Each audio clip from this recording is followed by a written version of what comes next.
꽃길 빨리빨리는 우주의 꽃길, 기운으로 꽃님이님들과 함께합니다. 편하게 들어주세요. 혹시 은퇴 준비라고 하면 가장 먼저 뭐가 떠오르세요? 건강 챙기기, 등산 다니기, 취미 만들기, 이런 것들 말이죠. 물론 이것들도 중요합니다. 하지만 제가 25년간 고령화 사회와 노후 설계를 연구하면서 만난 수많은 분들을 보면서 깨달은 건 진짜 불행은 전혀 다른 곳에서 온다는 겁니다. 제가 오늘 꽃님이님께 꼭 말씀드리고 싶은 건 노후 준비의 우선순위를 완전히 바꾸셔야 한다는 겁니다. 많은 분들이 착각하시는 게 있어요. 돈만 많이 모아두면 노후가 안전할 거라고 생각하시죠? 하지만 지금 일본에서 실제로 벌어지고 있는 일을 보면 돈이 있어도 나를 돌봐줄 사람이 없는 사회가 얼마나 무서운지 알게 됩니다. 통장에 몇 억이 있어도 몸이 불편해지면 생활이 무너지는 거예요. 한국은 지금 65세 이상 인구가 전체의 20%를 넘었습니다. 통계청 전망에 따르면 2036년쯤이면 30%까지 올라갑니다. 겨우 10년 남짓 남은 거예요. 이게 무슨 의미냐면 지금 준비하지 않으면 나중에는 준비할 시스템 자체가 없을 수 있다는 겁니다. 오늘 영상에서는 일본이 이미 겪고 있는 노후 위기의 실체를 통해 우리가 지금 당장 무엇을 준비해야 하는지, 어디에 집중해야 하는지 명확하게 말씀드리겠습니다. 댓글로 지금 가장 걱정되는 노후 문제가 뭔지 한번 남겨주세요. 제 지인 중에 72세 김영우님이라는 분이 계십니다. 퇴직 전에는 대기업 임원까지 하신 분이에요. 당연히 노후 준비도 철저하게 하셨죠. 아파트도 2채 있고 예금도 상당하고 연금도 꽤 나옵니다. 숫자로만 보면 노후 준비 모범 사례. 그런데 이분이 작년에 갑자기 허리 디스크가 와서 거동이 불편해지셨어요. 큰 수술은 아니었지만 한 달 정도 집에서 누워 계셔야 했습니다. 문제는 그때부터였어요. 배우자분도 비슷한 나이라 힘든 일을 할 수가 없고 자녀들은 다들 바쁘니까 자주 올 수가 없죠. 요양보호사를 구하려고 했는데 우리 동네에는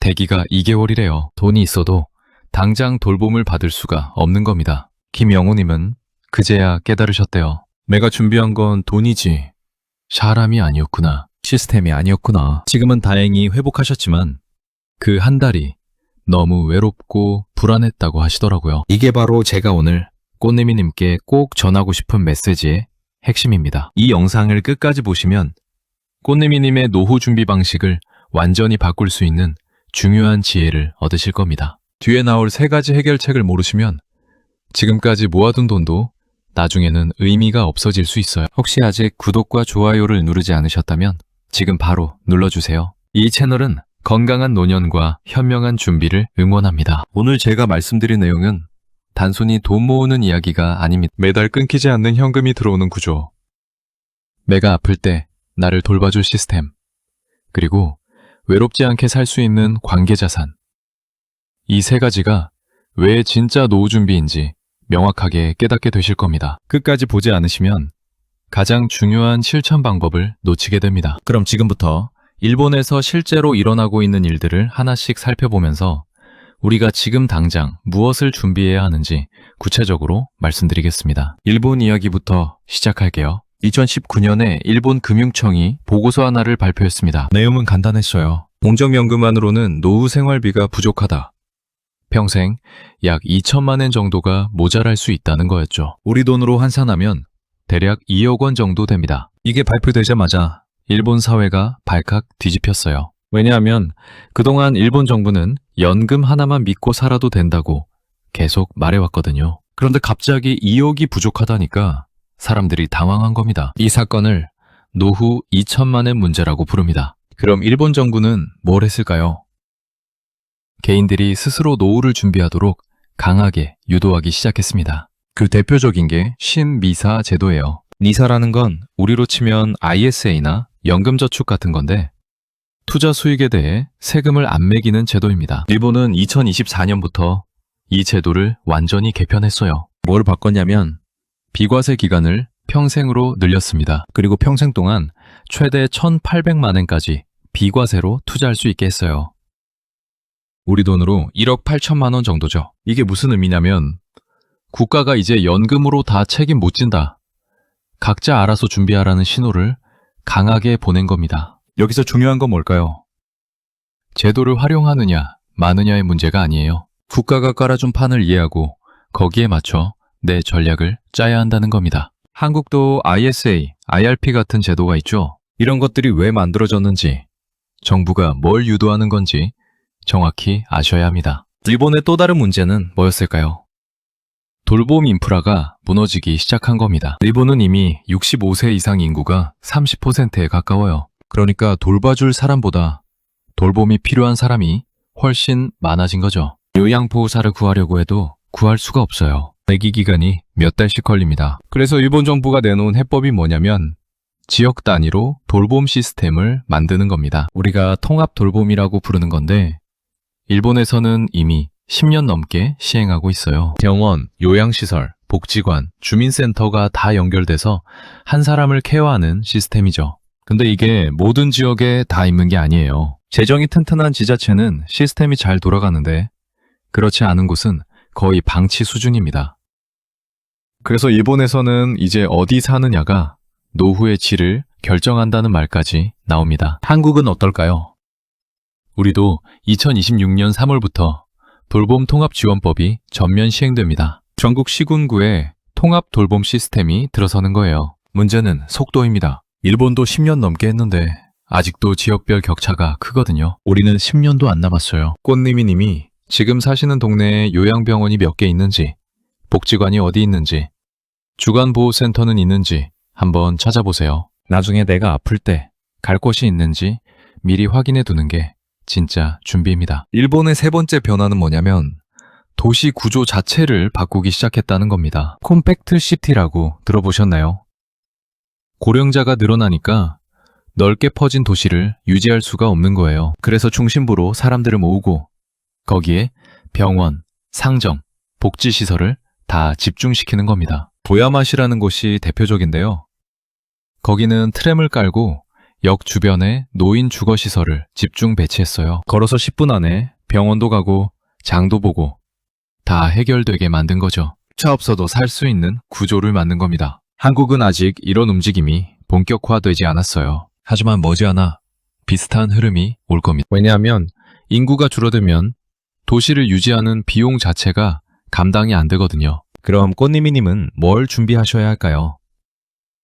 내가 늙어서도 살 수 있는 동네가 어딘지 미리 파악해 두는 겁니다. 일본이 도입한 또 하나의 제도가 프레일 체크입니다. 프레일이라는 건 노쇠 상태를 말해요. 건강한 상태와 요양이 필요한 상태의 중간 단계죠. 일본은 지자체마다 이 체크를 정기적으로 하고 프레일 상태로 판정되면 집중 관리를 시작합니다. 왜 이게 중요하냐면 이 단계에서 잘 관리하면 다시 건강해질 수 있거든요. 근데 방치하면 바로 요양 상태로 떨어집니다. 한국도 곧 비슷한 시스템이 들어올 거예요. 지금부터 내 몸 상태를 정기적으로 체크하는 습관을 들이셔야 합니다. 일본 사례를 보면서 제가 가장 강조하고 싶은 건 이겁니다. 개인이 아무리 준비를 잘해도 시스템이 무너지면 소용없다는 거예요. 그래서 국가가 어떤 제도를 만들고 내가 사는 지역에 어떤 인프라가 있는지를 정확히 아는 게 진짜 노후 준비입니다. 지금까지 일본의 사례를 통해 우리가 곧 맞이할 노후 환경이 어떻게 바뀔지 살펴봤습니다. 그럼 이제 우리는 구체적으로 뭘 준비해야 할까요?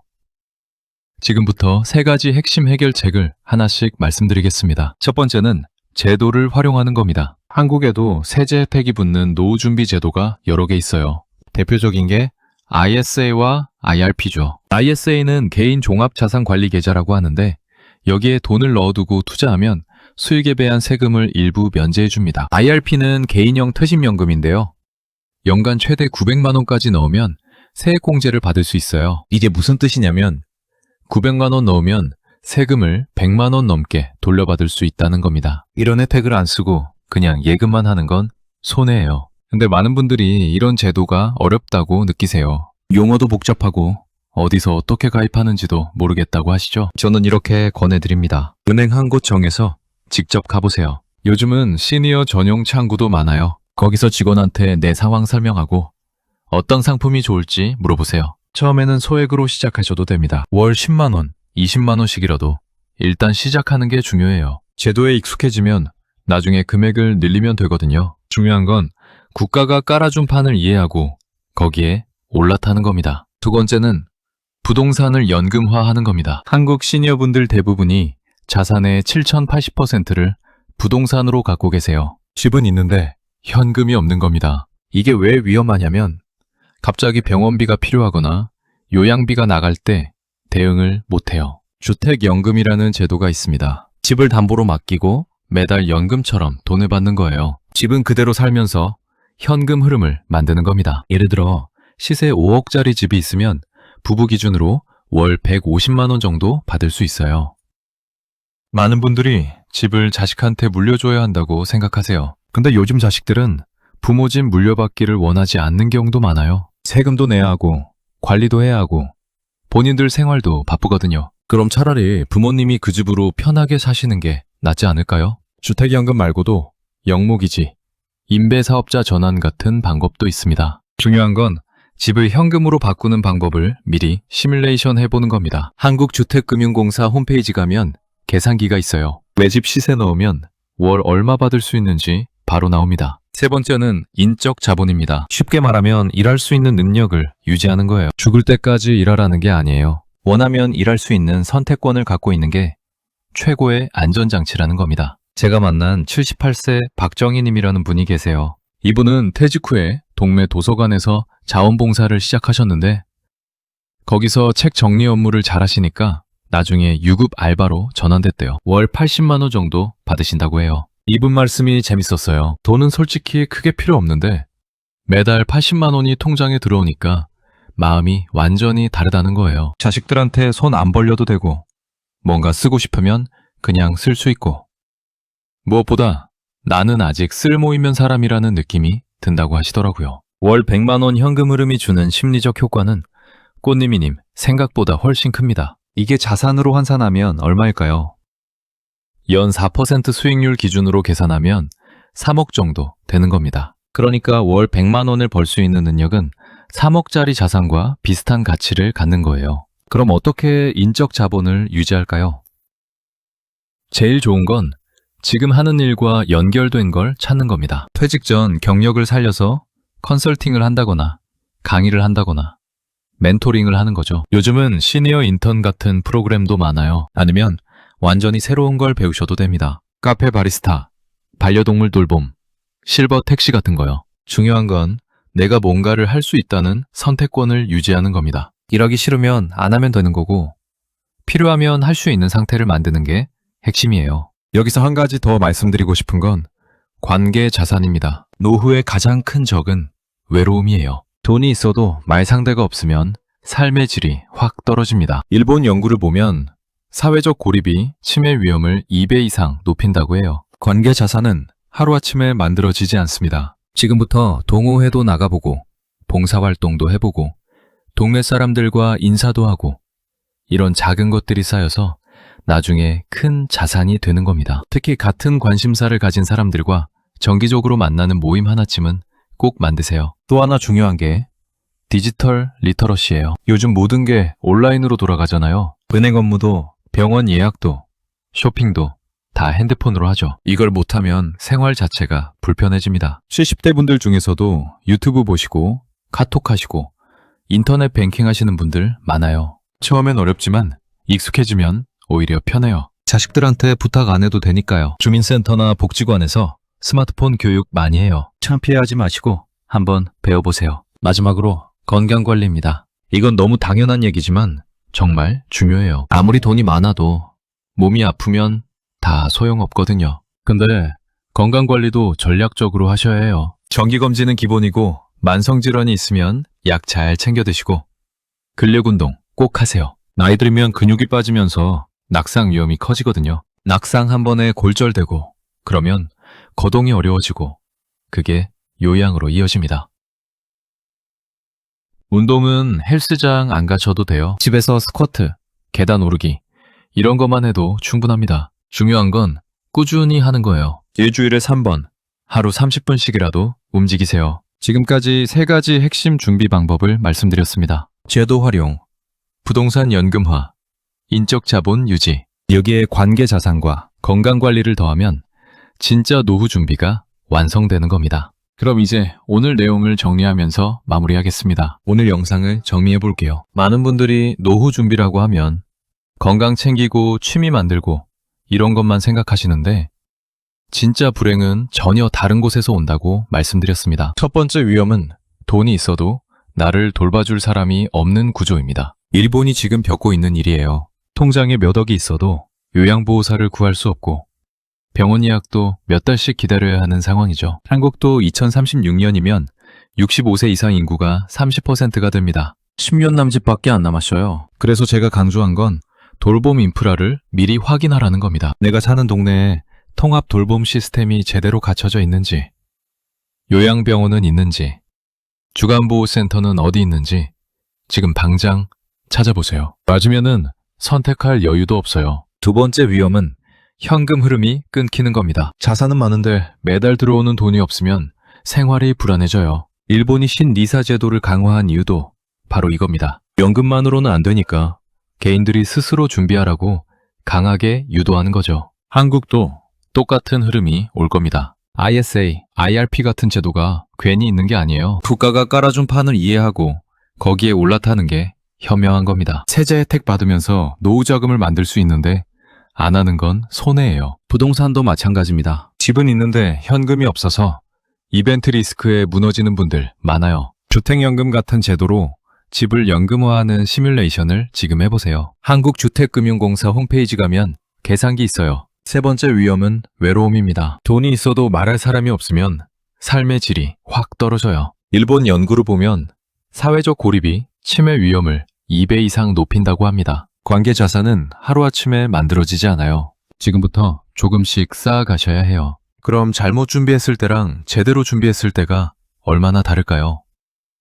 잘못 준비하면 돈은 있는데 돌봄을 못 받고 매달 생활비 걱정하고 외롭게 지내는 노후가 됩니다. 제대로 준비하면 필요할 때 도움받을 수 있는 시스템에 연결돼 있고 매달 안정적인 현금이 들어오고 함께할 사람들이 있는 노후가 되는 거예요. 오늘 당장 실천할 수 있는 단 하나만 고르라면 뭘까요? 저는 이렇게 말씀드리고 싶어요. 오늘 은행 한 곳 방문해서 IRP 계좌 하나 만드세요. 월 10만 원, 20만 원이라도 좋아요. 일단 시작하는 게 중요합니다. 제도에 익숙해지면 나중에 금액 늘리면 되거든요. 그리고 내가 사는 동네 주민센터나 복지관에 가서 통합 돌봄 서비스가 뭐가 있는지 물어보세요. 65세 이상이시면 건강 체크도 무료로 해주는 곳 많아요. 프레일 검사 같은 것도 미리 받아보시면 좋습니다. 꽃님이님, 오늘 영상이 도움이 되셨나요? 지금 가장 준비하고 싶은 게 뭔지, 가장 걱정되는 부분이 뭔지 한번 남겨주세요. 제가 다 읽어보고 다음 영상 주제로 반영하겠습니다.